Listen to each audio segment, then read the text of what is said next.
Okay, this is on a Sunday. This is the day before Erev Pesach in Toronto, 2011, and it is snowing big snowflakes.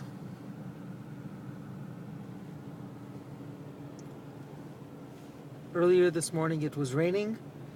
It was raining, then it started to snow. Then it stopped snowing and raining, and then it became sunny for a few minutes. And now this.